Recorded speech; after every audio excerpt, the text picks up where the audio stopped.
Hello everyone, welcome to संकल्प। आज से हम शुरू करने वाले हैं all questions asked by UPSC and BPSC in 2026। अब इस वीडियो की हर सब्जेक्ट की सीरीज आएगी। आज से हम पॉलिटी शुरू कर रहे हैं। आपको अगला सब्जेक्ट कौन सा चाहिए वो आप हमको कमेंट बॉक्स में बता सकते हैं। इस पूरी सीरीज में पॉलिटी में टोटल 200 क्वेश्चन होने वाले हैं, जिनको हम 4 वीडियोज़ में सॉल्व करेंगे। आज है इस वीडियो का पार्ट 1। अब अगर आप पॉलिटी का वेटेज कंपेयर करेंगे बाकी सब्जेक्ट से तो ये काफ़ी कम है, मतलब खाली 12 से 15 क्वेश्चन ही आते हैं। लेकिन इस पे टाइम इन्वेस्ट करना कभी वेस्ट नहीं होता है। क्यों? क्योंकि इसमें आपकी एक्यूरेसी बहुत हाई रहती है कि अगर आपसे बीपीएससी ने 15 क्वेश्चन पूछे तो आप बड़े ही आराम से बिना किसी झिझक के 13 क्वेश्चन सॉल्व कर पाएंगे आप।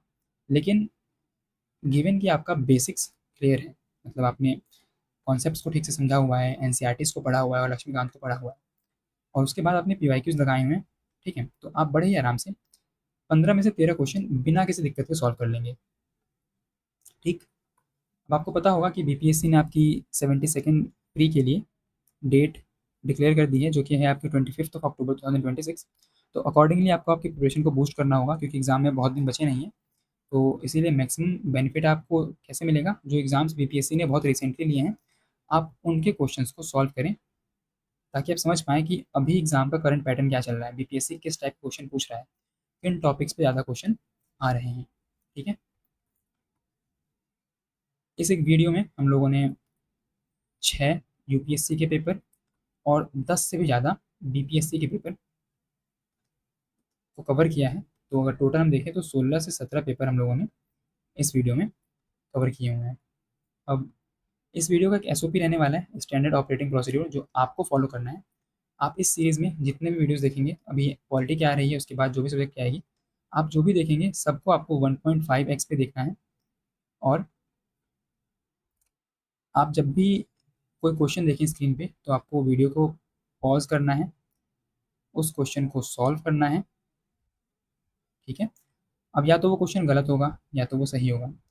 तो अगर वो गलत हुआ तो आपको चीज़ों को रिकॉल करना है कि वो गलत क्यों हुआ। क्या आपके पास कोई इन्फॉर्मेशन गलत थी, या कोई इन्फॉर्मेशन इनकम्प्लीट थी, या आप ऑप्शंस में कन्फ्यूज़ हो गए, या फिर आपने क्वेश्चन गलत पढ़ लिया। ये सारी कॉमन मिस्टेक्स जो हम करते हैं। फिर उसके बाद अगर आपका आंसर सही हुआ है तो वेल एंड गुड। आपको जो बाकी 3 ऑप्शन हैं उनको एनालाइज़ करना है मेरे साथ, और जिनका गलत हुआ है वो लोग सब अपना रिकॉल करने के बाद मेरे साथ चारों के चारों ऑप्शंस को अच्छे से एनालाइज़ करेंगे, और फिर उसके बाद जो भी उससे आउटकम हो सकता है कि मतलब वो जो टॉपिक से क्वेश्चन आया, उससे आगे क्या क्वेश्चन आ सकते हैं, हम उनके ऊपर विचार करेंगे। अब देखिए, इस वीडियो में मैंने जो भी सोर्सेज़ यूज़ किए हैं किसी भी आंसर को एक्सप्लेन करने के लिए, काफ़ी सिंपल, मैंने सीधे डायरेक्टली प्रिएम्बल, कॉन्स्टिट्यूशन के आर्टिकल्स या फिर एनसीईआरटी के कटिंग्स को लिया है। तो इसीलिए आपको इस वीडियो से मैक्सिमम आउटपुट मिलने वाला है, अगर आप इस वीडियो को फॉलो करते हैं तो। चलिए शुरू करते हैं। अगर आपको इस वीडियो का पीडीएफ चाहिए तो आपको टेलीग्राम मिल जाएगा, संकल्प 7। हमारा पहला क्वेश्चन है, the voting age in India was changed from 21 years to 18 years under which of the following constitutional amendment act. अब सिंपल, आप सब लोग को पता होगा कि हमारे संविधान में एक चीज़ है, एक कॉन्सेप्ट है, इसको हम बोलते हैं यूनिवर्सल अडल्ट फ्रेंचाइजी, सार्वभौमिक मताधिकार। इसका मतलब क्या होता है कि भारत में हर वो नागरिक जो कि 18 साल से ज़्यादा का है, फिर चाहे वो किसी भी धर्म का हो, जाति का हो, ठीक है, उसको वोट देने का अधिकार है। लेकिन इनिशियली ये जो वोटिंग एज थी ये 21 साल हुआ करती थी। इसको 1989 में 21 साल से बढ़ाकर 18 साल कर दिया गया। ये अमेंडमेंट कौन सा था? 61st amendment act of 1989। अब मैं जब भी अमेंडमेंट बोलूँगा तो मैं सीएए का यूज़ करूँगा, कॉन्स्टिट्यूशन अमेंडमेंट एक्ट। तो आपको समझ जाना है, जब भी मैं सीएए का यूज़ करूँ उसका मतलब क्या है, कॉन्स्टिट्यूशनल अमेंडमेंट एक्ट। सिंपल, आपको याद रखना है 89th amendment, sorry 61st amendment, okay, 1989 में हुआ, जिसमें वोटिंग एज को 21 ईयर से घटाकर 18 ईयर्स कर दिया गया। नेक्स्ट है आपका, the preamble of constitution serves which of the following purpose. Source of power for legislature. क्या ये source of power for legislature है? बिल्कुल नहीं। अगर आपको पता होगा केशवानंदा भारती केस के बारे में, जो कि 1973 में हुआ था, केशवानंदा भारती केस, इसमें सुप्रीम कोर्ट ने क्लियरली ये कहा कि preamble is neither a source of power for legislature nor a limitation upon it, but it is a integral part of the Indian constitution. मतलब ये कि जो आपका प्रिएम्बल है, जो आपकी प्रस्तावना है संविधान की, वो ना तो कोई सोर्स ऑफ पावर है लेजिस्लेचर के लिए, और ना ही कोई लिमिटेशन है, ना ही कोई प्रतिबंध है उसके ऊपर, लेकिन ये आपके संविधान का एक अभिन्न अंग है। ठीक, तो ये स्टेटमेंट हो गया गलत। फिर उसके बाद states the objective which the constitution seeks to establish and promote. ये बिल्कुल सही है कि हमारा कॉन्स्टिट्यूशन ये मेंशन करता है, ये बताता है हमें कि हमारा जो इंडिया है उसकी फ़िलॉसफ़ी क्या होगी, जो हमारी लॉ मेकिंग होगी उसकी फ़िलॉसफ़ी क्या होगी, हम कैसा इंडिया चाहते हैं। ठीक है, तो सेकंड सही है। अब उसके बाद थर्ड स्टेटमेंट क्या है, lays out provision for economic liberty. अगर आप लिबर्टी देखेंगे तो हमारे पास 5 टाइप की लिबर्टी दी हुई है, liberty of thought, expression, belief, faith and worship. लेकिन यहाँ पे कहीं भी इकोनॉमिक लिबर्टी नहीं है, तो थर्ड गलत। 1 एंड 3 रॉन्ग है, यहाँ पे 1 है गलत, यहाँ पे 1 है गलत, यहाँ पे 3 है गलत। आपको आंसर मिल जाएगा 2 and 4। It states the source from which the constitution derives its authority. बहुत ही सिंपल, ये जो फ्रेज है इसके अंदर, we the people of India, यहीं से हमारे संविधान को सारी की सारी पावर्स मिलती हैं। ठीक है, अब एक बार हम प्रियम्बल को पढ़ लेते हैं और उसमें क्या क्या इंपॉर्टेंट है वो देख लेते हैं। We the people of India having solemnly resolved to constitute India into a sovereign, socialist, secular, democratic republic। मतलब हम एक ऐसा इंडिया बनाना चाहते हैं जो हो सोवरेन हो, सोशलिस्ट हो, सेकुलर हो, डेमोक्रेटिक हो, रिपब्लिक हो। लेकिन इनिशियली जो आपका ओरिजिनल कॉन्स्टिट्यूशन था उसमें केवल ये 3 वर्ड्स थे, सोवरेन, डेमोक्रेटिक एंड रिपब्लिक। जो आपका सोशलिस्ट और सेकुलर है, इन दोनों वर्ड्स को 42nd कॉन्स्टिट्यूशनल अमेंडमेंट एक्ट से 1976 में ऐड किया गया है। मतलब ये ओरिजिनल कॉन्स्टिट्यूशन का पार्ट नहीं है। फिर उसके बाद and to secure all its citizen justice, कौन कौन सी justice, social, economic and political.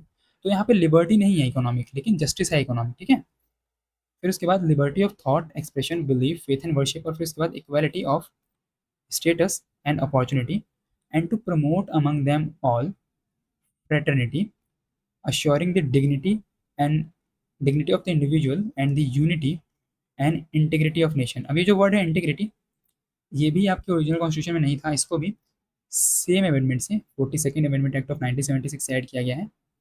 In our constitution constituent assembly this 26th day of November 1949, ये वो दिन है जिस दिन हमारे संविधान को अडॉप्ट किया गया।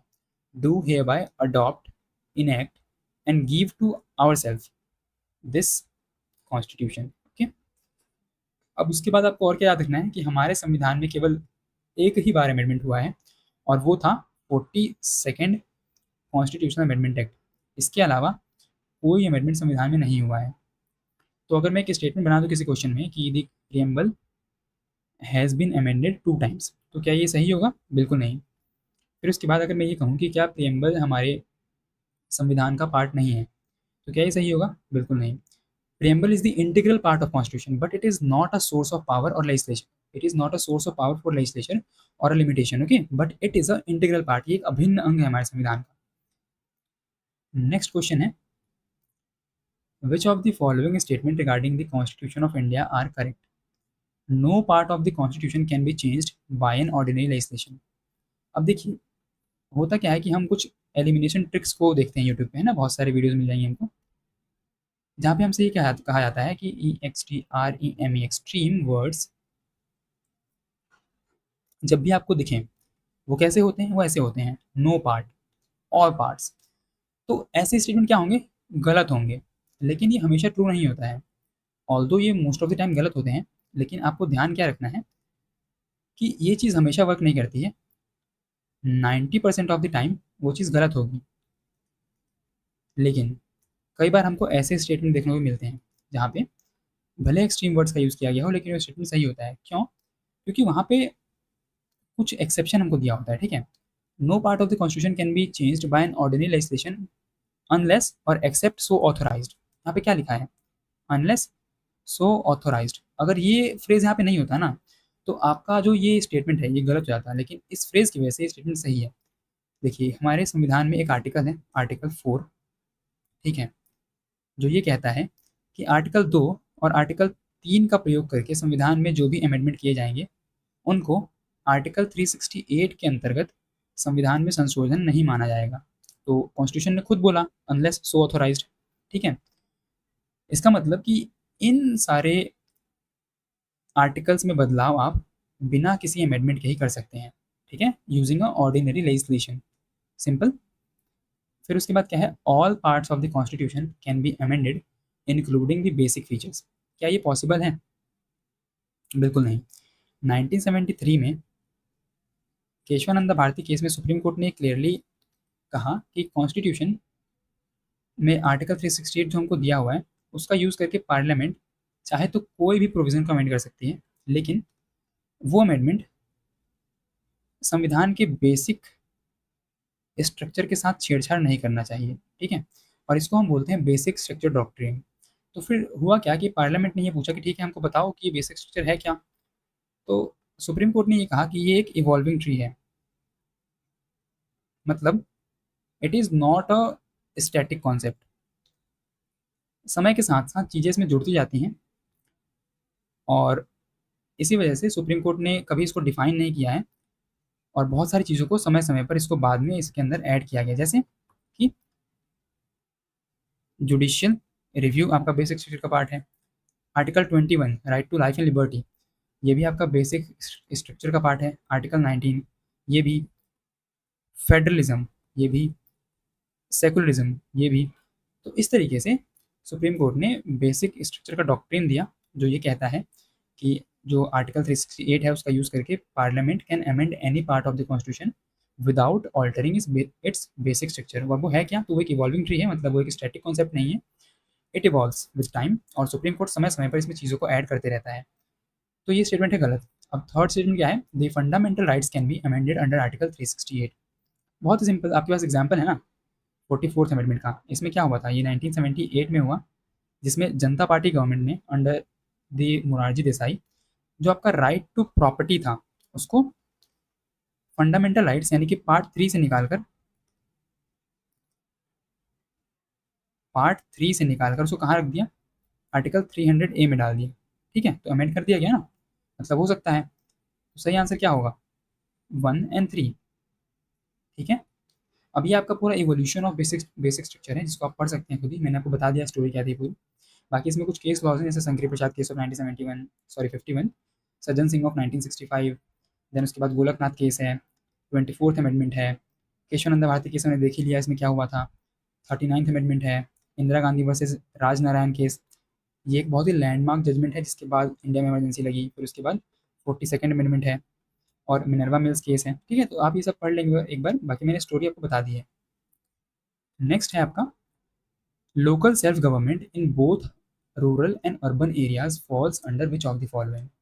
अब देखिए, ये जो 3 लिस्ट है आपकी ना 7th शेड्यूल में, इनके साथ दिक्कत क्या है कि इसमें बहुत सारे प्रोविजन है। मतलब अगर आपका जो यूनियन लिस्ट है, स्टेट लिस्ट है और कॉन्करेंट लिस्ट है, यूनियन लिस्ट में टोटल 98 सब्जेक्ट्स हैं, स्टेट लिस्ट में अराउंड 60 सब्जेक्ट्स हैं, और कॉन्करेंट लिस्ट में अराउंड 50 सब्जेक्ट्स हैं। तो इन सबको याद कर पाना तो पॉसिबल है नहीं, मतलब अगर आप करने बैठेंगे तो फिर तो हो गया काम आपका, ठीक है। तो आपको करना क्या है कि ये एनसीईआरटी में दी हुई लिस्ट है,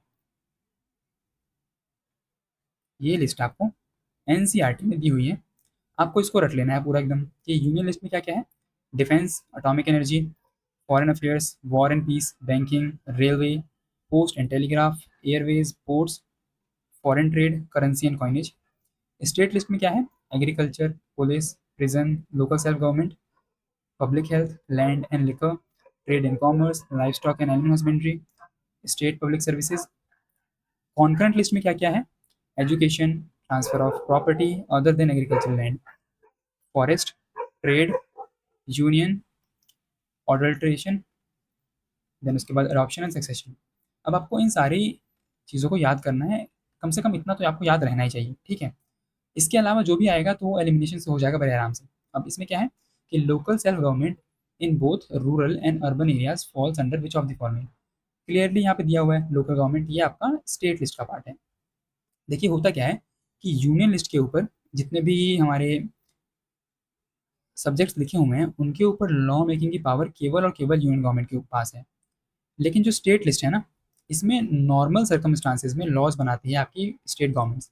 लेकिन ऐसे कुछ एक्सेप्शनल सर्कमस्टांसिस होते हैं जहाँ पे यूनियन भी इन सब्जेक्ट्स के ऊपर लॉ मेकिंग कर सकता है। अब वो अभी हम कवर नहीं करेंगे, वो हम आगे वीडियो में देखेंगे, ठीक है ना। फिर उसके बाद है आपकी कॉन्करेंट लिस्ट।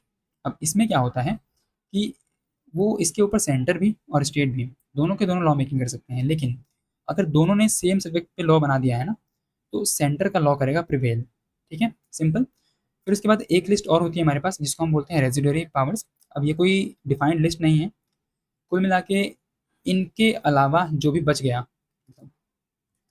इन 3 लिस्ट के अलावा जो भी बच गया आपका, वो सारा का सारा आता है रेजिडरी लिस्ट के अंदर। और इसके ऊपर लॉ मेकिंग काम कौन करता है? वो करती है आपकी यूनियन गवर्नमेंट, ठीक है, क्लियर। नेक्स्ट क्वेश्चन है, द नंबर ऑफ जजेस in the supreme court can be increased bye.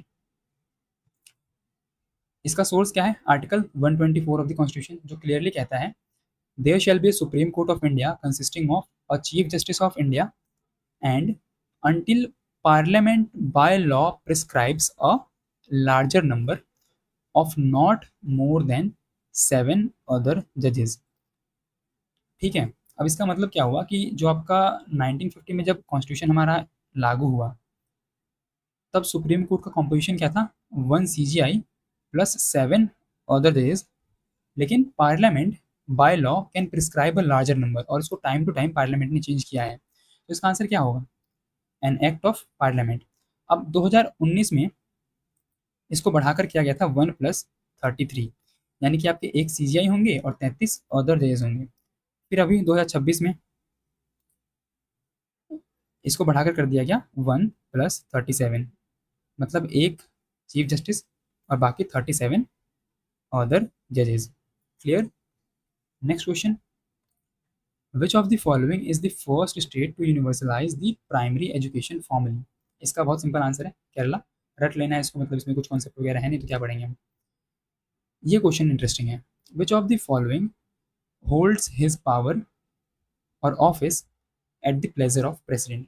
इनमें से कौन सा ऑफिस जो है वो पावर होल्ड करता है या फिर ऑफिस होल्ड करता है eight the pleasure of president?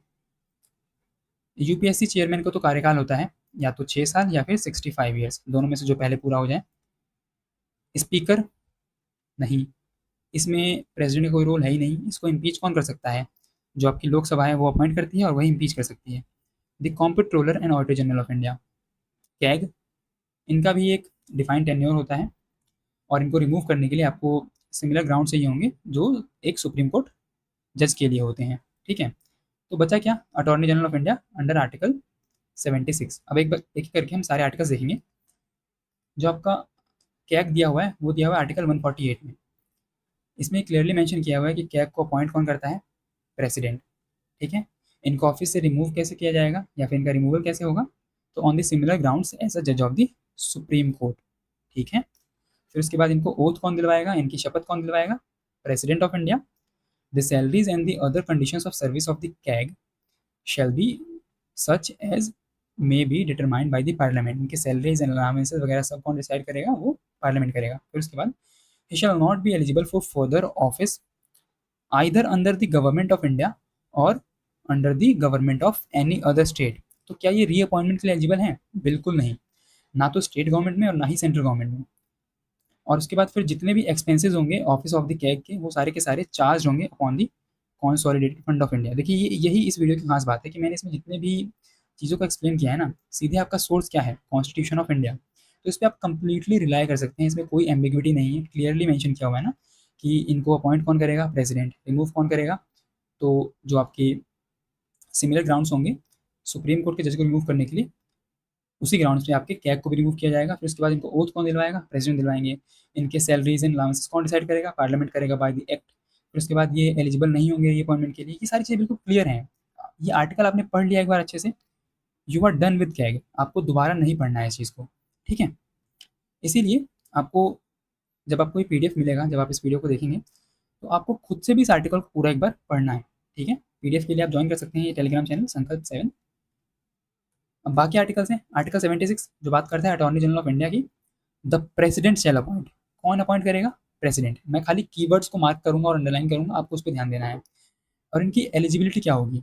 Who is qualified to be appointed as a जज ऑफ सुप्रीम कोर्ट, ओके। इनकी क्वालिफिकेशन क्या होगी? सेम एज द जज ऑफ सुप्रीम कोर्ट। फिर उसके बाद he shall have the right of audience in all the courts of India or the Indian territory, and he will hold office during the pleasure of president।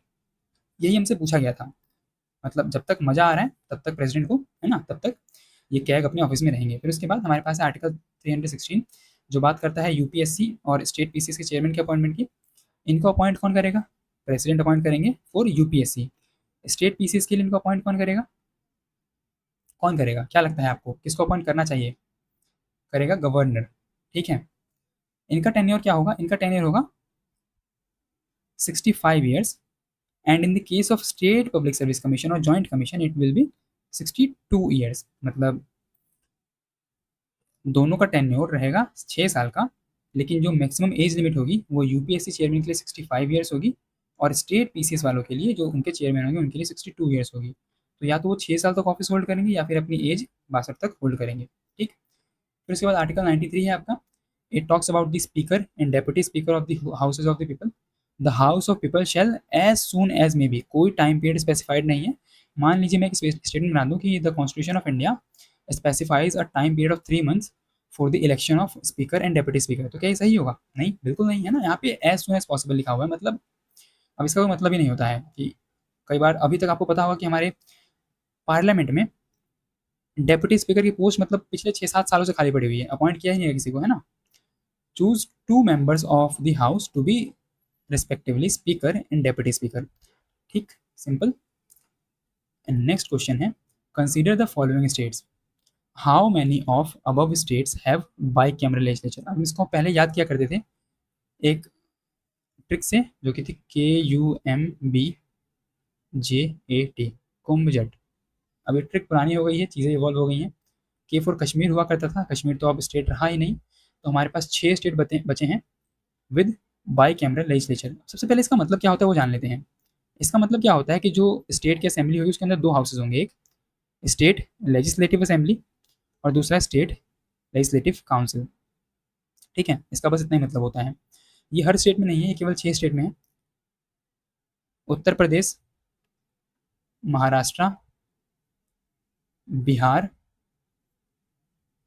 Jharkhand, Andhra Pradesh और तमिलनाडु। तो option में क्या क्या है हमारे पास? आंध्र प्रदेश है, महाराष्ट्र है, ना तो कर्नाटका में ना तो तेलंगाना में है, मतलब ओनली 2 इसका आंसर होगा। नेक्स्ट है, which of the following statement regarding the proclamation of emergency are correct. हमसे क्या पूछा है? करेक्ट। जब भी आप क्वेश्चन को सॉल्व कर रहे हो आपको इन चीज़ों को मार्क करना होता है, ठीक है। It can not be in operation unless approve by the resolution of both the houses of parliament with in 1 month. बिल्कुल सही है कि मतलब अगर प्रेसिडेंट ने इमरजेंसी डिक्लेयर कर दी है तो उसको दोनों हाउसेस को विद इन 1 मंथ अप्रूव करना होता है। अगर ऐसा नहीं किया होगा तो जो इमरजेंसी है वो अपने आप ही नल एंड वॉइड हो जाती है। The proclamation is immune from judicial review. अभी हमने एक क्वेश्चन देखा था ऊपर जिसमें मैंने आपको बताया था कि जो जुडिशियल रिव्यू है वो आपके कॉन्स्टिट्यूशन का बेसिक स्ट्रक्चर है और कोई चीज़ उससे इम्यून नहीं हो सकती है। ठीक है, कॉन्स्टिट्यूशन में ऐसा कुछ नहीं है जो इम्यून हो जुडिशियल रिव्यू से। मतलब टू सम एक्सटेंट हर चीज़ के ऊपर सुप्रीम कोर्ट कैन इंटरवीन। हालांकि कई जगह बहुत ही स्पेसिफिकली लिखा हुआ है कि वहाँ पे सुप्रीम कोर्ट का कोई इंटरवेंशन नहीं होगा, जैसे कि जो आपके इंटर स्टेट वाटर डिस्प्यूट होते हैं वहाँ पे। ठीक है, तो इन जगहों को छोड़ देंगे हम तो जो आपका कॉन्स्टिट्यूशन है उसमें ऐसी कोई चीज़ नहीं है जिसके ऊपर जुडिशियल रिव्यू नहीं हो सकता है। तो ये एकदम एक्सट्रीम स्टेटमेंट है। 2 गया, 2 इसमें है, ये भी गया। ठीक है, प्रोक्लेमेशन ऑफ इमरजेंसी में be made by president of India at any time if the security of India is threatened. ये भी बिल्कुल सही है। The president of India can issue a proclamation of revocation any time if the Lok Sabha passes a resolution. ये भी सही है। तो इसका आंसर क्या होगा? 1, 3 and 4। 1, 3 and 4 is the answer. अब आपका जो आर्टिकल, जो आपका पार्ट 18 है कॉन्स्टिट्यूशन का, उसमें आर्टिकल 352 से लेकर 360 तक इमरजेंसी की प्रोविजंस हैं, जिसमें आर्टिकल 352 बात करता है प्रोक्लेमेशन ऑफ इमरजेंसी, जो कि आपकी नेशनल इमरजेंसी है। डिक्लेयर कौन करेगा?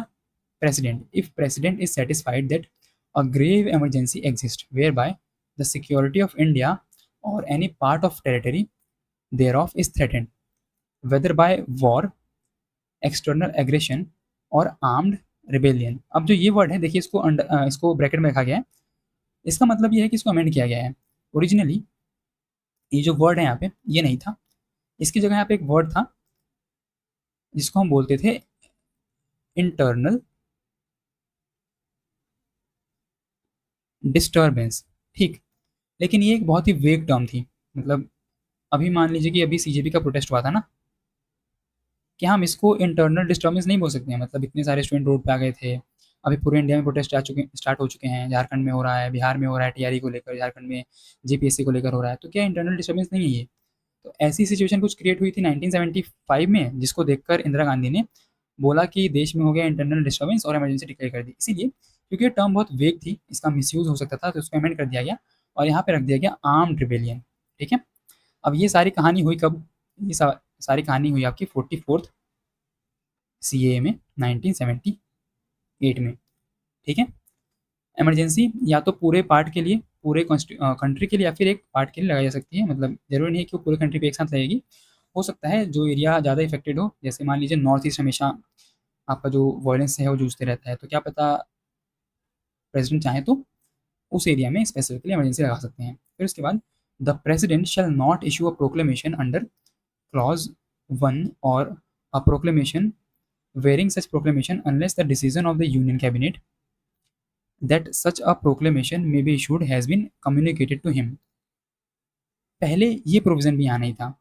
ठीक है, लेकिन जब इसका मिसयूज़ हुआ तो फिर 44th अमेंडमेंट एक्ट से ये कहा गया कि पार्लियामेंट जब तक अप्रूव ना कर दे, नहीं पार्लियामेंट नहीं, कैबिनेट जब तक अप्रूव ना करे और जब तक रिटर्न में ना दे प्रेसिडेंट को कि इमरजेंसी डिक्लेयर करनी है, तब तक प्रेसिडेंट इसका यूज़ नहीं कर सकते हैं इस पावर का। ठीक है, अब कैबिनेट एक बड़ी बॉडी होती है, इसलिए इसमें गलती के चांस थोड़े कम रहते हैं। Every proclamation issued under this article ceases to operate at expiration of 1 month, ठीक है, unless before the expiration of that period it has been approved by the resolution of both the house of parliament। Simple, बहुत simple, कि अगर president ने emergency declare करी है तो उस इमरजेंसी को दोनों ही हाउसेज को बैठकर अप्रूव करना होगा with in 1 month of declaration. अगर ऐसा नहीं किया गया तो इमरजेंसी अपने आप ऑपरेशन में नहीं रहेगी, मतलब वो नल एंड वॉइड हो जाएगी, खत्म हो जाएगी। तो ये था आपका नेशनल इमरजेंसी। ओके, नेक्स्ट है आपका what is the full form of SIR. अब अभी इसके ऊपर बहुत कंट्रोवर्सी हुई थी, ठीक है ना। इसका फुल फॉर्म क्या होता है? Special intensive revision. ये सीधे आपके इलेक्शन कमीशन ऑफ इंडिया की वेबसाइट से लिया गया है। ये 3 फेज़ में हो रहा है इंडिया में, फेज़ 1, फेज़ 2, फेज़ 3। फेज़ 1 में केवल एक स्टेट में हुआ, बिहार में 2025 में। ठीक है, फिर उसके बाद फेज़ 2 में ये हुआ टोटल 9 स्टेट्स और 3 यूटीज़ में। आपको याद नहीं करना है, किसी काम का नहीं है, बस एक बार देख लेते हैं। छत्तीसगढ़, गोवा, गुजरात, केरला, मध्य प्रदेश, राजस्थान, तमिलनाडु, उत्तर प्रदेश, वेस्ट बंगाल। यूटी कौन कौन सी है? Andaman and Nicobar, Lakshadweep and Puducherry.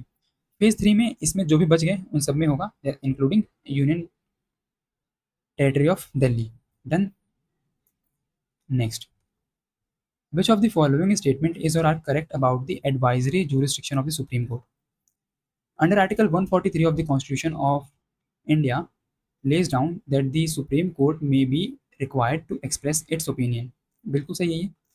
The Supreme Court's advisory opinion is binding on the President under Article 143 of the Constitution। नहीं, ये सही नहीं है। जो एडवाइस होती है सुप्रीम कोर्ट की वो बाइंडिंग नहीं होती है। ठीक है, मतलब प्रेसिडेंट बिल्कुल फ्री है, वो चाहे तो इस एडवाइस को माने, चाहे तो ना माने। तो इसका आंसर क्या होगा? स्टेटमेंट 1 हमसे करेक्ट पूछा है, ध्यान देना है आपको। ठीक है, article 143, the power of president to consult the supreme court if at any time it appears to president, मतलब प्रेसिडेंट को ऐसा लगे that a question of law or fact has arisen or is likely to arise which is of such a nature and of such public importance that it is expedient to obtain the opinion of the Supreme Court upon it। तो president उनसे supreme court का opinion ले सकते हैं। अब एक condition और रहती है कि सुप्रीम कोर्ट जब भी एडवाइस देगा ना प्रेसिडेंट को, तो वो 5 जजों की बेंच होगी। मतलब 5 जजों का मतलब ये है कि ये कॉन्स्टिट्यूशनल बेंच होगी, ठीक है ना, नॉर्मल बेंच नहीं होगी। एक कॉन्स्टिट्यूशनल बेंच ही प्रेसिडेंट को एडवाइस दे सकती है। अभी जो बहुत रिसेंट रेफरेंस है आपका,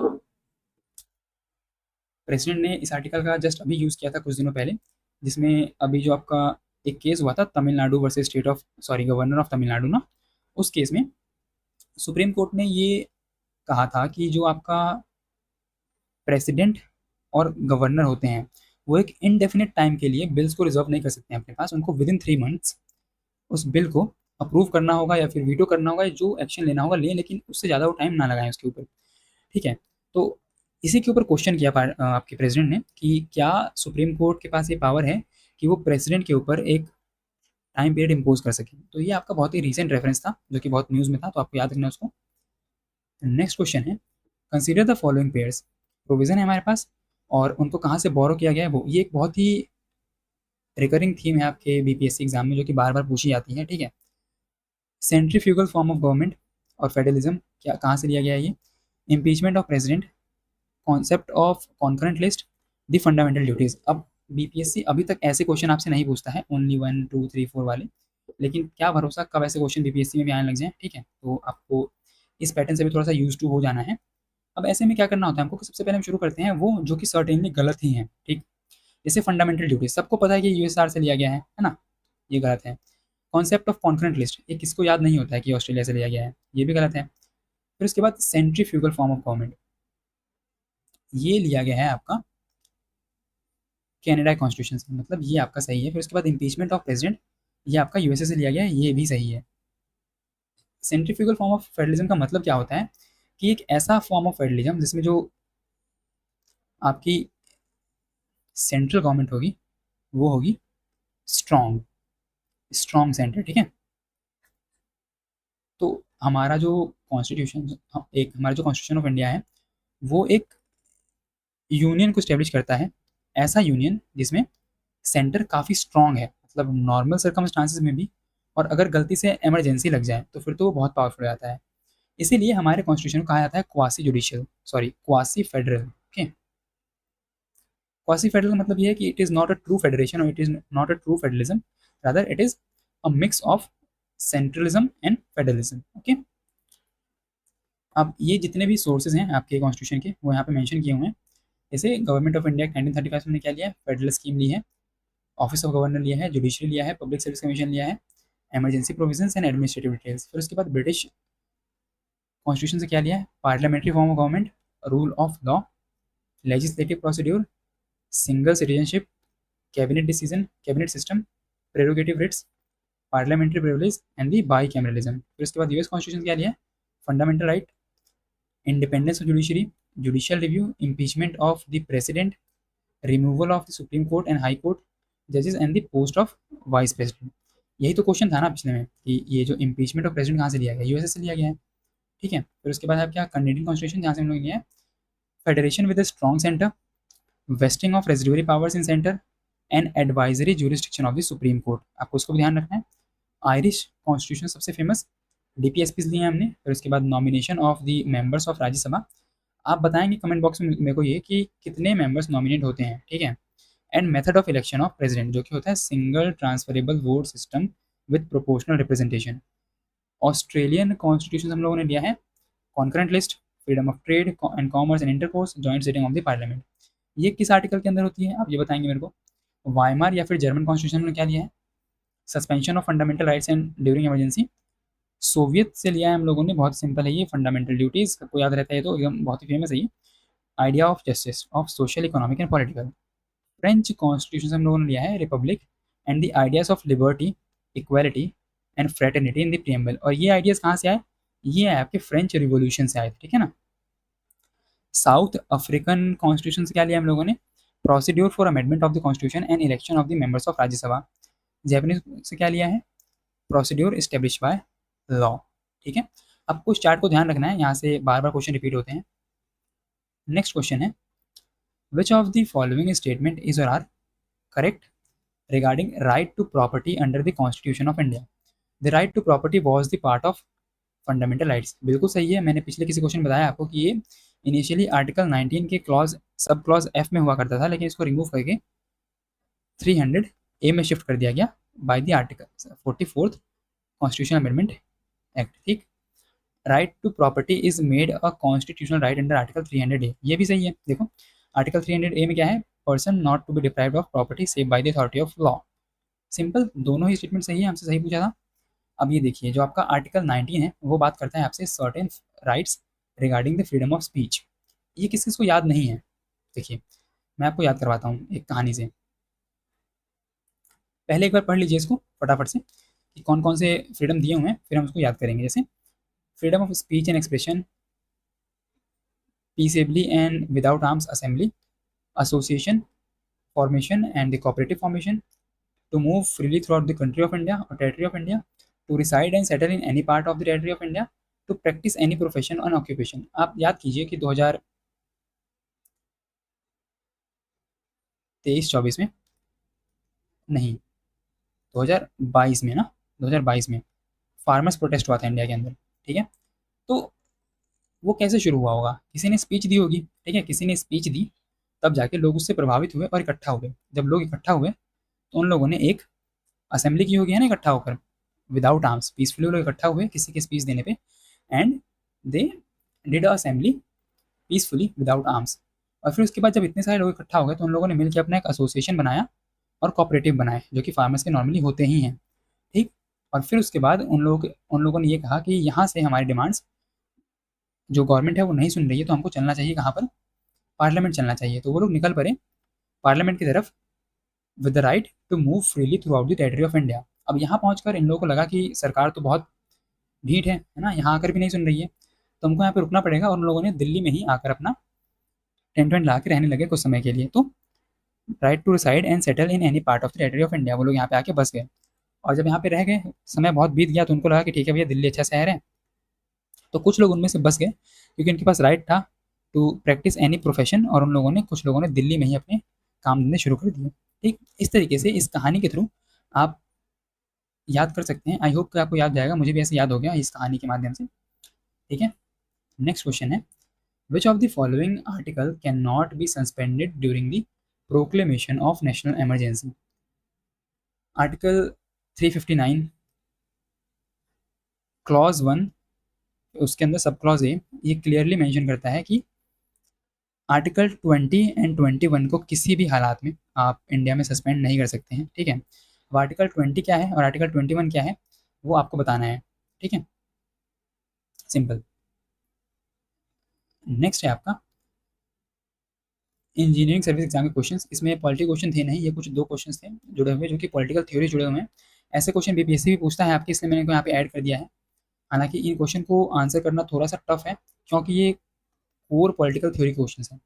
the cost benefit analysis is an application of, ये बहुत सिंपल, इसका आंसर है यूटिलिटेरियनिज्म। अभी होता क्या है, ये एक ऐसी फिलोसफी है जिसको दी किसने, ये इंसान है जेरेमी बेंथम नाम के, इन्होंने इस फिलोसफी को दिया था। इसमें होता क्या है ना, कि इसमें किसी भी एक्शन की वर्थ की, मतलब मैं कुछ कर रहा हूँ अगर, तो उसकी वर्थ हम जज करेंगे उसकी यूटिलिटी के बेसिस पे। कि मान लीजिए कि 100 लोग हैं और मैं कोई एक्ट करने वाला हूँ जिससे कि 70 लोगों को बेनिफिट होगा और 30 लोगों को लॉस होगा, तो ये एक्ट जस्टिफाइड है according to the utilitarian philosophy. क्यों?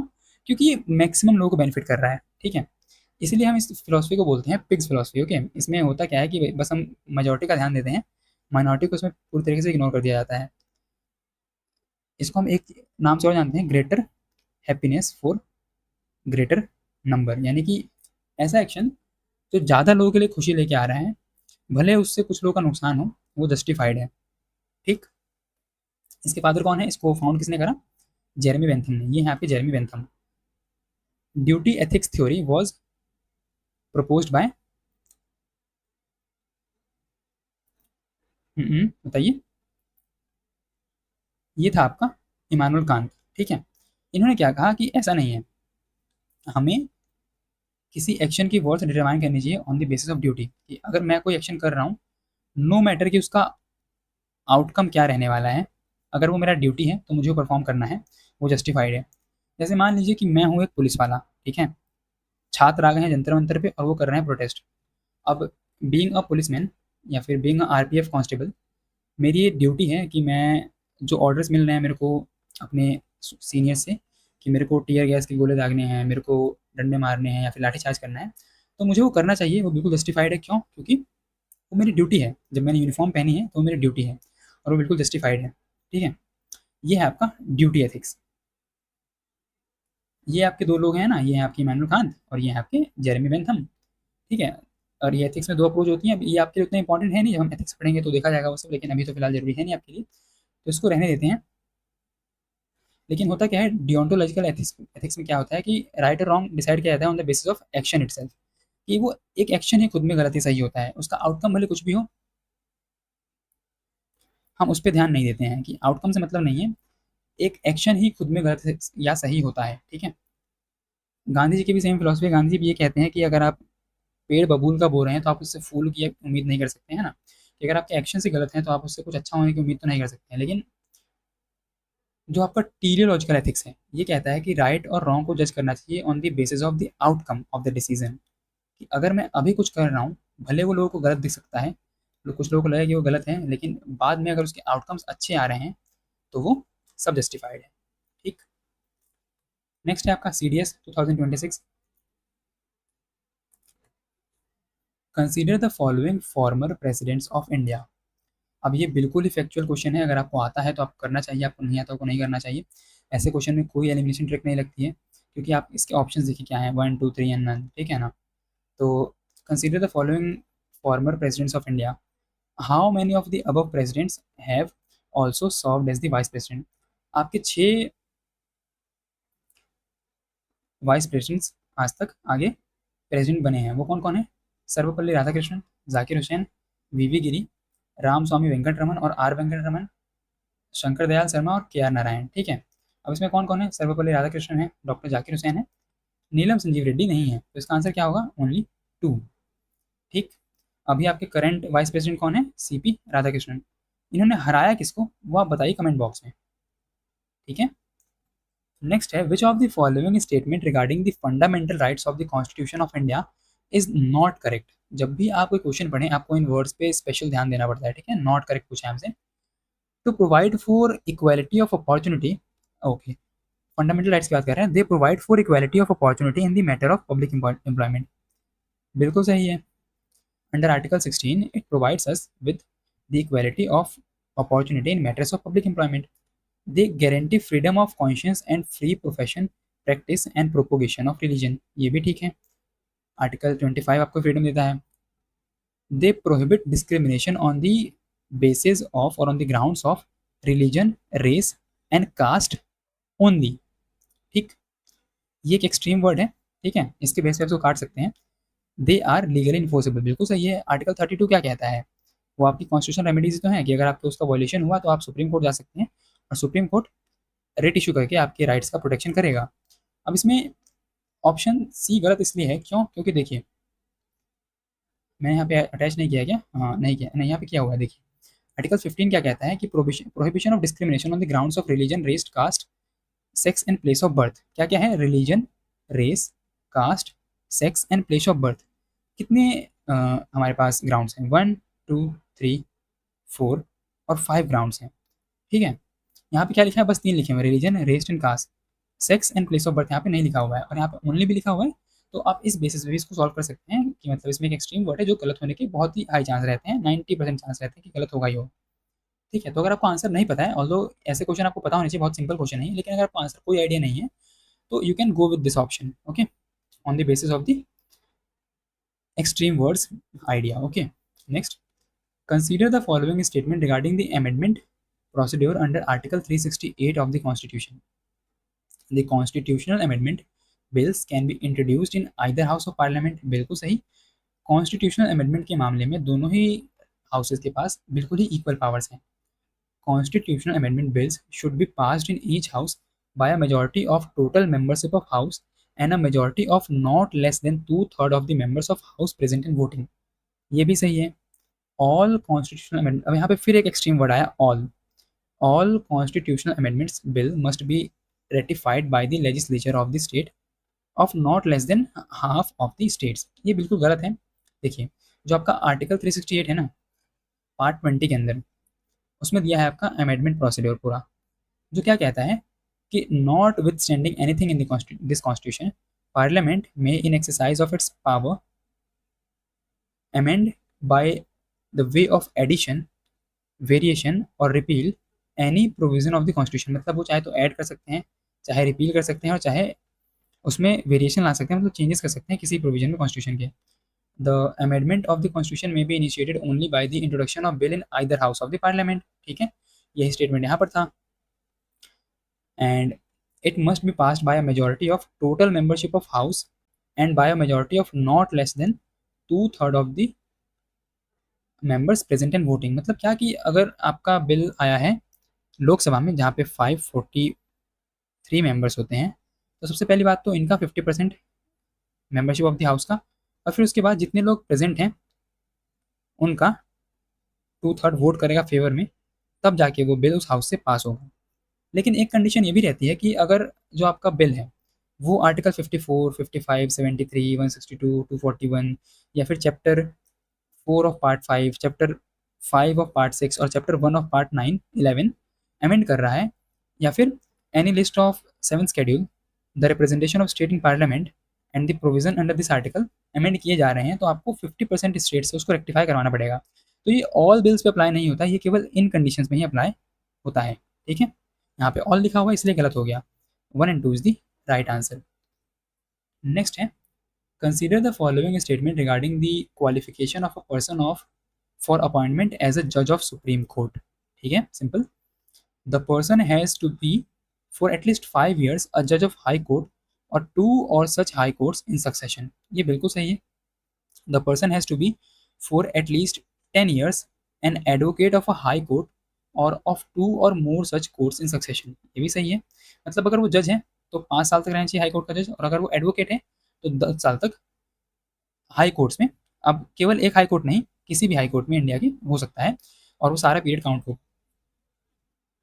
थर्ड स्टेटमेंट क्या कह रहा है, the person is in the opinion of chief justice of India और डिस्टिंग्विश जूरिस्ट। सबसे पहली चीज आपको क्या ध्यान रखनी है कि इस बेसिस पे आज तक किसी भी पर्सन को सुप्रीम कोर्ट ने या फिर प्रेसिडेंट ने चीफ जस्टिस या फिर सुप्रीम कोर्ट जज की पद पे अपॉइंट नहीं किया है, पहली चीज। दूसरी चीज, यहाँ पे ओपिनियन चीफ जस्टिस का मैटर नहीं करता है, यहाँ पे मैटर करता है प्रेसिडेंट का ओपिनियन, कि अगर प्रेसिडेंट को ऐसा लगता है कि ये बंदा एकदम डिस्टिंग्विश जूरिस्ट है, मतलब इसको एक अलग ही नॉलेज है लॉ का, तो प्रेसिडेंट चाहे तो उसको डायरेक्टली सुप्रीम कोर्ट जज अपॉइंट कर सकते हैं। ठीक है, ये आपका आर्टिकल में क्लियरली मेंशन है। ठीक है, आर्टिकल 124 के अंदर नहीं, 124 में तो नहीं है, आपको बताना है किस आर्टिकल में है ये। ठीक है, कमेंट बॉक्स में। थर्ड गलत है ना, 1 and 2 is the right answer, C. मेरे को आर्टिकल भी ध्यान नहीं आ रहा है कि अभी यहाँ पे दिख भी नहीं रहा मेरे को, एंड अब मैं रिकॉल नहीं कर पा रहा हूँ कि किस आर्टिकल में हमको दिया हुआ है, तो इसलिए अगर किसी को पता हो तो वो कमेंट बॉक्स में बताएगा कि किस आर्टिकल में ये प्रोविजंस दिए हुए हैं। नेक्स्ट क्वेश्चन है आपका, which among the following pair of the article and the provision with reference to the constitution of India is not correctly matched. Not, okay. Article 243 A, इसमें ग्राम सभा है क्लियरली एकदम। आर्टिकल 243 बी, इसके अंदर constitution of panchayat है, ये भी सही है। आर्टिकल 243, इसमें कॉम्पोजिशन ऑफ पंचायत है, ये भी सही है। एंड आर्टिकल 243 डी, इसमें क्या है, रिजर्वेशन नहीं, इसमें है रिजर्वेशन, इसमें इलेक्शन नहीं है, इलेक्शन ऑफ पंचायत इसमें दिया हुआ है। आर्टिकल 243 के अंदर इलेक्शन कमीशन फॉर स्टेट्स दिया हुआ है। ठीक है, जिसको हम स्टेट इलेक्शन कमीशन कहते हैं, जो रिस्पॉन्सिबल है for the elections of municipalities and the panchayat. Article 243 D में क्या है, वो है आपके reservation for scheduled caste and scheduled tribes. ठीक, simple. Next, which of the following item is not included in state list of the constitution. मैंने आपको ये पहले भी याद करवाया था, आपको बस इसको ही याद करना है। अगर आप सारे प्रोविजन याद करेंगे तो वो तो फिर पॉसिबल नहीं है ना, तो आपको बस इतना रट के रखना है। ठीक है, कि कौन सा इनमें से स्टेट लिस्ट में नहीं है, not in the state list. Public order, यहाँ पे क्लियरली कहीं लिखा हुआ था, कहाँ गया, पुलिस है ना, पुलिस। ठीक, मतलब पब्लिक ऑर्डर, तो ये तो है। इकोनॉमिक एंड सोशल प्लानिंग, ये देखते हैं इसको, लैंड स्टेट लिस्ट का ही पार्ट है। लोकल गवर्नमेंट, ये भी स्टेट लिस्ट का पार्ट है, लेकिन इकोनॉमिक एंड सोशल प्लानिंग ये आता है आपकी कॉन्करेंट लिस्ट में। ठीक है, जो थर्ड लिस्ट है आपकी उसमें आता है, इसके ऊपर दोनों ही लॉ मेकिंग कर सकते हैं। तो ये आपका, इसका आंसर क्या होगा आपका, economic and social planning. Next question है, which of the following pairs of the article of the constitution of India and the special provision given therein not correctly matched. अब देखिए ये क्वेश्चन बहुत tough है, मतलब इसको याद करना बहुत मुश्किल है। ठीक है, कि कौन से आर्टिकल में कौन सब क्लोज में किस स्टेट के बारे में दिया, अगर आपने याद कर भी लिया तो एग्जाम में इसको देखकर कन्फ्यूजन होगा ही होगा। तो अगर पॉसिबल हो, अगर आपको याद ना हो तो आप इस पर कभी भी अटेम्प्ट मत लीजिएगा, क्योंकि पहली चीज़ तो बहुत फैक्चुअल है, इसमें आप कुछ एलिमिनेशन वगैरह नहीं कर सकते, मतलब ऐसा नहीं कि आपको ए और बी याद है तो 2 ऑप्शन एलिमिनेट हो जाएंगे, ऐसा भी तो नहीं है ना, तो आपको छोड़ना चाहिए ऐसे क्वेश्चन को। लेकिन जो आपका आर्टिकल 371 है उसके अंदर आर्टिकल 371 सब क्लॉज ए में दिया हुआ है नागालैंड, बी में असम, सी में मणिपुर, डी में आंध्रा एंड तेलंगाना, ई में आंध्र प्रदेश, एफ में सिक्किम, जी में मिजोरम, एच में अरुणाचल प्रदेश, आई में गोवा एंड जे में कर्नाटका। ठीक है, इसका आंसर क्या होगा, हमसे पूछा है नॉट करेक्ट। ए में नागालैंड सही है, बी में असम सही है, सी में मणिपुर नहीं, सी में आंध्र प्रदेश और तेलंगाना है, डी में सिक्किम ये भी सही है। क्या डी में सिक्किम है? ये क्वेश्चन गलत है क्या? आर्टिकल 371 सी में आपका अच्छा मणिपुर दिया हुआ है, ये आपका डी गलत है, इसमें सिक्किम नहीं, डी में आपके पास आंध्रा और तेलंगाना है। ठीक है, next question, which of the following are administered under the ministry of defence government of India? ये सारी की सारी organisation, territorial army, hydrographic survey and preparation of navigational charts, national cadet corps NCC, all matters relating to the coast guard, ये सब के सब आपके ministry of defence के अंदर जाते हैं। ठीक है, अब ये एकदम ही अनयूजुअल क्वेश्चन है, पता नहीं ऐसा का क्वेश्चन देते क्यों है ये लोग, है ना, और इसका हम सोर्स क्या होगा, हम इसको कहाँ से पढ़ेंगे ये भी नहीं पता है हमें। आई होप कि इसका आंसर हमको बस वहीं से मिल पाएगा, मिनिस्ट्री ऑफ डिफेंस की वेबसाइट से। तो हमको एक बार मिनिस्ट्री जो भी मतलब इंपॉर्टेंट गवर्नमेंट वेबसाइट है उनको विजिट जरूर करना चाहिए। नेक्स्ट है, consider the following statement about the power of governor. The governor has the power to appoint advocate general, बिल्कुल सही है। जैसे अटॉर्नी जनरल को प्रेसिडेंट अपॉइंट करते हैं, वैसे ही सिमिलरली स्टेट्स के अंदर एडवोकेट जनरल को अपॉइंट करते हैं governor. Advocate general holds office during the pleasure of governor, ये भी सही है। The member of state public service commission are appointed by governor, ये भी सही है। The members of state public service commission can be remove by president of India on the report of governor, ये भी सही है। इसमें चारों ही स्टेटमेंट सही हैं। अब देखिए, ये थोड़ा सा डाउटफुल है दोनों स्टेटमेंट, मतलब डाउटफुल नहीं है, इसमें कन्फ्यूजन हो सकता है क्या कि इसको अपॉइंट किसने करा, state public service commission chairman को अपॉइंट किसने करा, गवर्नर ने, उनको रिमूव कौन कर रहा है, प्रेसिडेंट कर रहा है।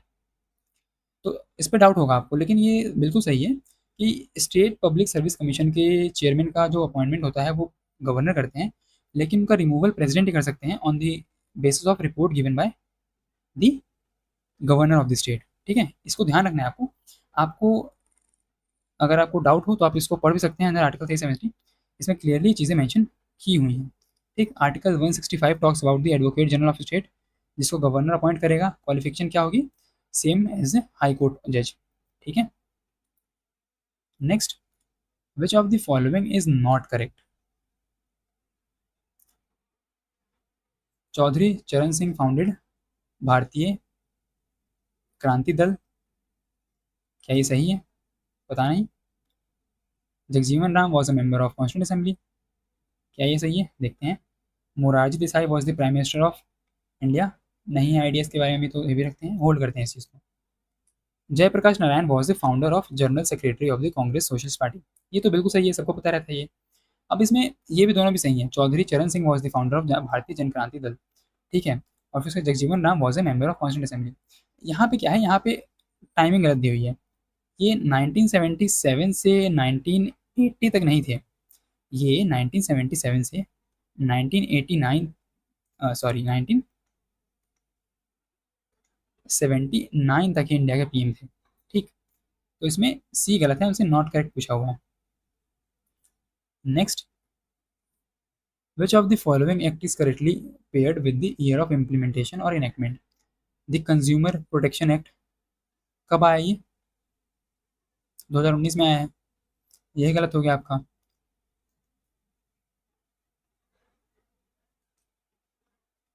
राइट टू इन्फॉर्मेशन एक्ट 2004 में आया है, नहीं 2005 में आया है actually. Right to sorry, the consumer protection act जो है वो ओरिजिनल 2012 में ही आया था, और फिर इसको कई बार अमेंड किया गया है बाद में, है ना। तो राइट टू इन्फॉर्मेशन एक्ट हमसे पूछा क्या है, हमसे पूछा है करेक्टली मैच्ड पेयर ना, ओके ठीक है। कंज्यूमर प्रोटेक्शन एक्ट गलत है, ये 2019 में आया था।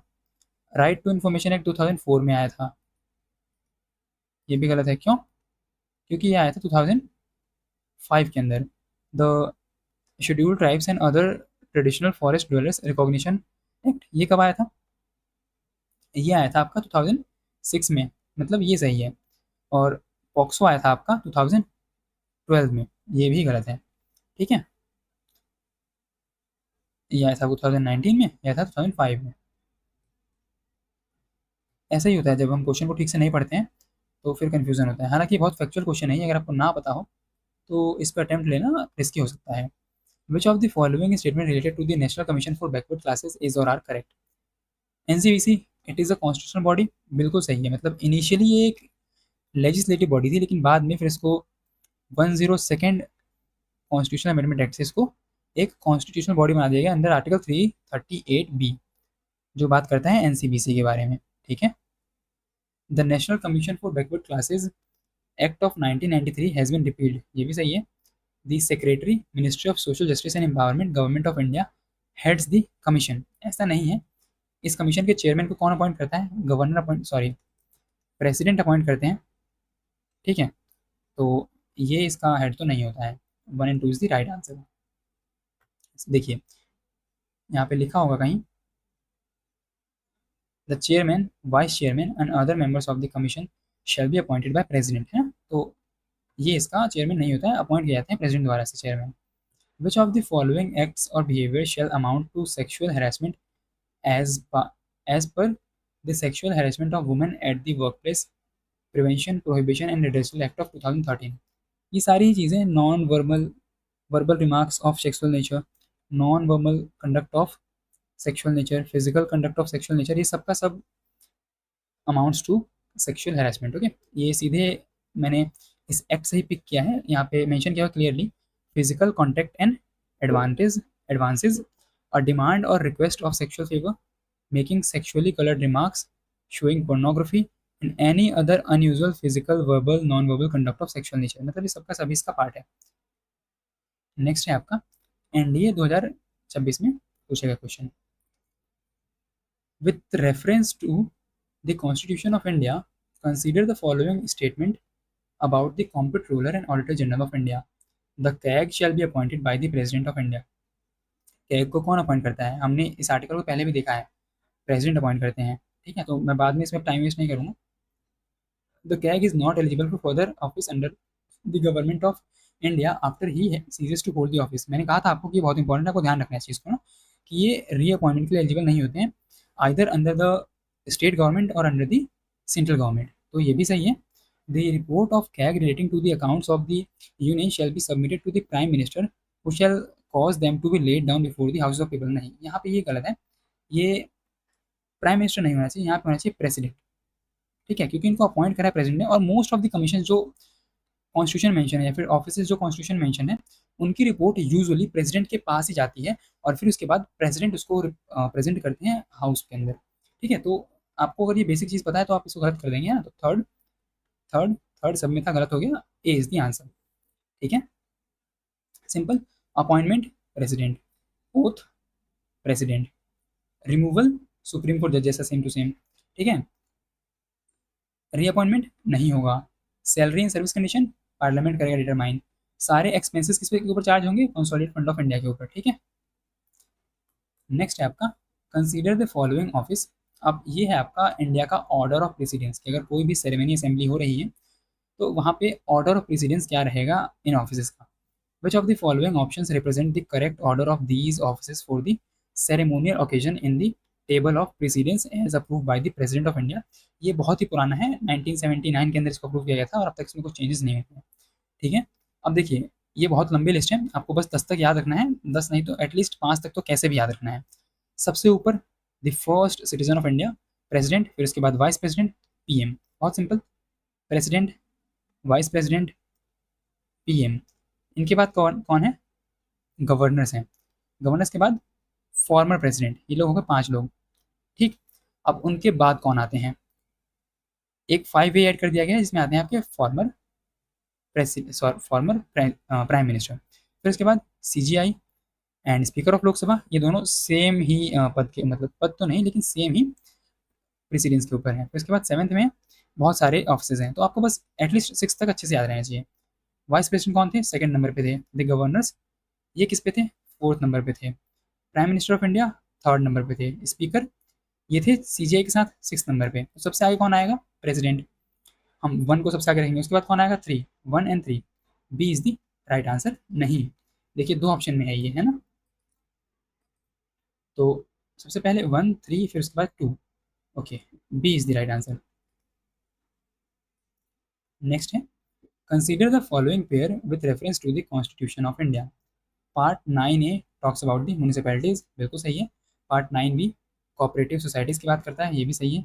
पार्ट 10, अब आप मुझे ये बताएंगे, ये तो ऐड हुआ था आपके 74th CAA से, आप बताएंगे कोऑपरेटिव्स किस अमेंडमेंट से ऐड हुए हैं? ठीक है, कमेंट बॉक्स में आपको बताना है। Part 10 relations between union and state, and part 12 finance and property. ये लिस्ट है आपके पास, ये चार्ट है पूरा, जिसमें हमारे सारे पार्ट्स दिए हुए हैं। पार्ट 1 हमारे पास है union territories, part 2 citizenship, part 3 fundamental rights, part 4 DPSPs, part 4A fundamental rights, part 5 ये आपकी 44th नहीं यार 42nd CAA से ऐड हुआ है। ठीक है, part 5 union, part 6 states, part 7 इसको रिपील कर दिया गया है, अभी नहीं है। पार्ट 8 यूटीज़ हैं, पार्ट 9 पंचायत हैं, पार्ट 9A म्यूनिसिपैलिटीज़ हैं, पार्ट 9B कोऑपरेटिव सोसाइटीज़ हैं, part 10 scheduled tribes and scheduled areas हैं। हमारे पास यहाँ पार्ट 10 क्या दिया हुआ था? Relations between union and state नहीं। ठीक है, फिर उसके बाद part 11 relations between union and state, ये पार्ट 11 का पार्ट है। ठीक है ना, ये जो है आपका ये पार्ट 11 में है, ये चीज़ पार्ट 11 में है। ठीक है, पार्ट 12 में क्या है? पार्ट 12 में क्या है? Finance property and contracts. तो देखिए आप यहाँ पे क्या लिखा है पार्ट 12 में? फाइनेंस प्रॉपर्टी कॉन्ट्रैक्ट, मतलब ये भी सही है। 1 2 and 4 are the right answer, मतलब इसमें से 3 सही हैं।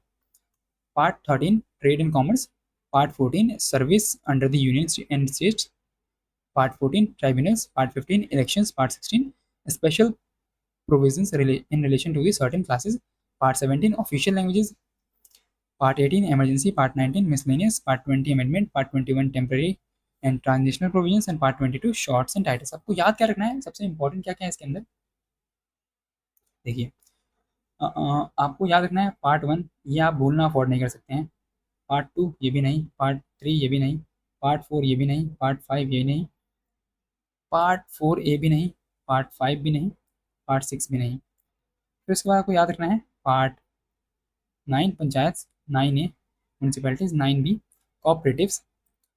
फिर आपको याद रखना है पार्ट 10 शेड्यूल्ड ट्राइब्स। उसके बाद आपको याद रखना है part 14A tribunals, part 15 elections, part 17 official languages, part 18 emergency, part 20 amendments. ये पार्ट्स आपको याद रहने चाहिए और कुछ याद रह जाना है। ठीक है, नेक्स्ट क्वेश्चन है, consider the following statement okay regarding money bill. A money bill shall not be introduced in Rajya Sabha, बिल्कुल सही है। The Rajya Sabha has no power to reject a money bill but can suggest amendments, ये भी सही है। दोनों ही सही है, मतलब हमसे पूछा करेक्ट तो सी इसका आंसर होगा। अब देखिए होता क्या है कि आर्टिकल 109 के अंदर आपका special procedure in respect of the money bill दिया हुआ है। मैं आपको समझाता हूँ क्लियरली कि एक जो मनी बिल होगा वो कभी भी राज्यसभा में इंट्रोड्यूस नहीं होगा, वो हमेशा कहाँ इंट्रोड्यूस होगा? लोकसभा में, on the prior recommendation of the president of India. ठीक है, अब इसके बाद अगर कोई बिल इंट्रोड्यूस हुआ तो वो मनी बिल है कि नहीं, ये कौन डिसाइड करेगा? वो डिसाइड करेंगे आपके स्पीकर। ठीक है, इतना हो गया। अब उसके बाद जब लोकसभा में इंट्रोड्यूस हुआ है तो हमेशा लोकसभा ही राज्यसभा को भेजेगा। तो जब लोकसभा ने राज्यसभा को ट्रांसमिट करा बिल, तो राज्यसभा के पास केवल 14 डेज का टाइम होता है कि या तो आप उस पर कुछ विचार कीजिए, बताइए हमको कि कुछ आपको चेंजेस करना है। तो अगर 14 दिन से ज़्यादा हो गया तो हम इस बिल को अपने आप ही पास मान लेंगे। ठीक है, अगर राज्यसभा ने कुछ ओपिनियन दिया अपना तो वो बाइंडिंग नहीं है लोकसभा के लिए कि उसको मानना होगा, इसको चेंज करने होगा। मतलब एकदम बिल्कुल सेरेमोनियल यहाँ पे प्रेजेंस है राज्यसभा का कि तुम हाँ बोलो तब भी ठीक, तुम ना बोलो तब भी ठीक, हमें फ़र्क नहीं पड़ता। ठीक है, वैसी वाली बात है कि इनका ओपिनियन यहाँ मैटर नहीं करता है, मर्जी है लोकसभा की, वो माने चाहे ना माने। अगर ये 14 डेज से ज़्यादा होल्ड करेंगे तो ये बिल अपने आप ही पास मान लिया जाएगा। ठीक, और फिर उसके बाद जब ये पहुंचता है इसके बाद प्रेसिडेंट को ट्रांसमिट किया जाता है ना, तो प्रेसिडेंट इस बिल को रिकंसिडर करने के लिए नहीं भेज सकते हैं। क्यों? क्योंकि ये बिल ऑलरेडी जब इंट्रोड्यूस किया गया था तो पहले ही प्रायर रिकमेंडेशन लिया गया था इनका, प्रेसिडेंट का। ठीक है। एक और चीज़ जो आपको ध्यान रखनी है, आपका 108 जो है आर्टिकल, वो बात करता है जॉइंट सिटिंग की। जॉइंट सिटिंग की बात करता है, मनी बिल के ऊपर जॉइंट सिटिंग नहीं हो सकती है, कभी नहीं हो सकती है। ठीक है, क्लियर। यही सारी बातें आपको इस आर्टिकल में मिल जाएंगी अगर आप पढ़ेंगे इस आर्टिकल को। लेकिन मैंने यहाँ पे सब बता दिया कि मनी बिल राज्यसभा में कभी इंट्रोड्यूस नहीं होगा, वो इंट्रोड्यूस होगा लोकसभा में। डिसाइड कौन करेगा कि कोई बिल मनी बिल है कि नहीं? Speaker of the Lok Sabha. ठीक है। फिर उसके बाद ये लोकसभा से जाएगा राज्यसभा में, जिनके पास 14 डेज का टाइम है, जो करना है करो, या तो रिकमेंडेशन दो या उसको पास करो। पास नहीं किए तो 14 से ज़्यादा अगर बीत गया तो हम मान लेंगे कि पास हो गया। फिर उसके बाद जाएगा प्रेसिडेंट के पास। प्रेसिडेंट उसको रिकन्सिडर करने के लिए नहीं दे सकते हैं, क्यों? क्योंकि पहले ही वो उनकी प्रायर रिकमेंडेशन पे आया था। इसके ऊपर जॉइंट सिटिंग नहीं होगी अंडर आर्टिकल 108। ठीक है, समझ में आ गया? अब ये सब प्रोविजन इसलिए है ना, इसके पीछे रीजनिंग ये है कि मान लीजिए कि कोई बिल भेज दिया गया लोकसभा के द्वारा राज्यसभा के पास, अब ये इसको दबा के बैठे हुए हैं 4 महीने तक, 2 महीने तक। ठीक है, और ज़रूरत है राज्यसभा लोकसभा को पैसों की, तो इससे होगी दिक्कत। ठीक है, इसीलिए इसमें राज्यसभा को बहुत ही कम पावरफुल रखा गया है। और इसीलिए जो आपका पब्लिक पर्स है, हम उसका गार्जियन लोकसभा कहते हैं, पार्लियामेंट को नहीं कहते हैं। जो आपका पब्लिक पर्स है, जितना भी CFI में पैसा इकट्ठा होता है, उस सबका गार्जियन कौन है? पूरी लोकसभा होती है। ठीक है, केवल लोकसभा होती है, राज्यसभा नहीं होती है, प्रेसिडेंट भी नहीं होते हैं, मतलब पूरा पार्लियामेंट नहीं होता है, वो जिम्मेदारी लोकसभा की है। नेक्स्ट है आपका, consider the following statement. The constitution of India mentions that the speaker has the power to adjourn both the houses sine and I. ठीक है, ये बिल्कुल सही है। साइन एंड आई का मतलब होता है फॉर एन इनडेफिनिट पीरियड, कि हम हाउस को एडजर्न कर रहे हैं फॉर अ इनडेफिनिट पीरियड। अभी हुआ क्या, आप लोगों ने देखा ना, जो अभी आपका लास्ट डे था मानसून सेशन का, उसमें सारे के सारे MPs आए, मोदी जी भी इतने दिनों बाद उसमें दिखे हमको। सब लोग आए, सब लोगों ने वंदे मातरम पढ़ा, मतलब वंदे मातरम गाया, और वंदे मातरम गाने के बाद हाउस को एडजर्न कर दिया गया फॉर अ इनडेफिनिट पीरियड। तो ऐसे चलता है सब। तो मतलब आप देखेंगे कि पिछले 22 सालों में, पिछले 22 सालों में है ना, पिछले 22 सालों में पार्लियामेंट की प्रोडक्टिविटी इतनी कम हो गई, मतलब खाली 90% प्रोडक्टिविटी रही है, कि खाली 90% ऑफ द टाइम पार्लियामेंट काम कर रहा था, बाकी 81% टाइम केवल फालतू बातों पे बहस, बिना काम के मुद्दों पे बातें। ठीक है, और आपको जानकर बहुत हैरानी होगी कि हर मिनट के ऑपरेशन के लिए लोकसभा में मतलब पूरे पार्लियामेंट में 2.5 लाख रुपए खर्च होते हैं। तो आप जोड़ लीजिए कि इन लोगों ने कितने पैसे वेस्ट किए। ठीक है, on prorogation it is only the speaker who can summon the house. बिल्कुल नहीं, हाउस को समन करने का, प्रोरोग करने का, यहाँ पे लिखा हुआ है समन करने का, उसके बाद प्रोरोग करने का और डिसॉल्व करने की पावर सब किसके पास है? प्रेसिडेंट के पास है। तो इसमें हमसे करेक्ट पूछा है, ओनली वन होगा correct. Next, with reference to the united nations consider the following pairs. Okay, human operations and countries. देखिए ये क्वेश्चन आपका NDA में पूछा गया है ना, शायद NDA में ही पूछा गया है, NDA 1 2026 में। एक ऐसा सिमिलर क्वेश्चन UPSC CSC ने पूछा 2026 में। अब ना तो मैं आपको इस क्वेश्चन का आंसर बताऊंगा, और ना ही मैं आपको बोलूंगा कि आप इसकी पहले तो फुल फॉर्म खोजिए, फिर आप ये खोजिए कि वो किस कंट्री में हुआ था। बिल्कुल नहीं करना है। मतलब ऐसे क्वेश्चन, अब इसमें तो कौन है, ये है फ्लैश। ठीक है ना, ये है फ्लैश। ऐसे क्वेश्चन देख के आपको फ्लैश बन जाना है, मतलब आपको क्वेश्चन देखते ही भागना है वहाँ से। ठीक है, क्योंकि ये पॉसिबल ही नहीं है याद कर पाना यार। मतलब आप क्या पढ़ लोगे, क्या कर लोगे इसके बारे में। और जब भी एग्ज़ाम होता है तो कट ऑफ आपकी 200 में से 200, या BPSC में 150 में से 150 इसीलिए नहीं जाती है क्योंकि एग्जाम में ऐसे क्वेश्चन भी आते हैं जिनको हमें छोड़ना होता है। अगर आप ऐसे क्वेश्चन पे 10 सेकंड भी लगा रहे हैं ना, मतलब 10 से 12 सेकंड वेस्ट कर रहे हैं ना, तो वो बहुत है। आपको ऐसे क्वेश्चन देख के बन जाना है फ्लैश, गायब एकदम। ठीक है, with reference to the territorial jurisdiction of the high courts in India consider the following pairs. अभी आपके कुछ हाई कोर्ट्स हैं और ये उनका टेरिटोरियल जुरिस्डिक्शन है, आपको बताना है कौन सा सही है। Correctly matched pairs. Calcutta high court का जुरिस्डिक्शन लक्षद्वीप के ऊपर, कतई नहीं। कलकत्ता हाई कोर्ट का जुरिस्डिक्शन है वेस्ट बंगाल के ऊपर, और फिर उसके बाद अंडमान एंड निकोबार के ऊपर। मद्रास हाई कोर्ट का जुरिस्डिक्शन पुदुचेरी के ऊपर, सही है। केरला हाई कोर्ट का जुरिस्डिक्शन अंडमान एंड निकोबार, नहीं, इसमें होता है आपका चेन्नई हाई कोर्ट। और फिर उसके बाद बचा गुवाहाटी हाई कोर्ट। देखिए इसकी कहानी ये है ना कि जो आपका कॉमन हाई कोर्ट गुवाहाटी का हाई कोर्ट है, उसका जुरिस्डिक्शन है आसाम, नागालैंड, मेघालय, मणिपुर, त्रिपुरा, मिजोरम एंड अरुणाचल प्रदेश। ये सब कहानी कब तक की है? 2013 तक की। लेकिन 2013 में इंडिया में कुछ नए हाई कोर्ट्स बनाए गए, जैसे कि high court of Meghalaya, high court of Manipur and high court of Tripura. तो अब ये यहाँ पे मेघालय नहीं रहेगा, मणिपुर नहीं रहेगा और त्रिपुरा नहीं रहेगा। और अब से जो आपका जो आपका गुवाहाटी हाई कोर्ट है, उसका जुरिस्डिक्शन जो है वो केवल असम, नागालैंड, मिजोरम और अरुणाचल के ऊपर होगा। यानी कि इसमें आपका जो ये थर्ड है वो भी गलत है, और इसका आंसर है ओनली 1। ठीक है। नेक्स्ट है आपका, as per the article 324 of the constitution of India, the chief election commissioner shall not be remove from his office except in like manner and on the like grounds as a जज of supreme court. ठीक है। Article part 15 article 324 talks about the superintendence direction and control of election to be vested in the election commission. इसमें आपका election commission का composition भी दिया हुआ है। ठीक है। और इनके रिमूवल यहाँ पे देखिए, chief election commissioner shall not be remove from the high court except from his office except in like manner and on like grounds as a जज ऑफ सुप्रीम कोर्ट। इनको अपॉइंट कौन करता है? कौन करता है अपॉइंट? इनको अपॉइंट करते हैं आपके प्रेसिडेंट। ठीक है।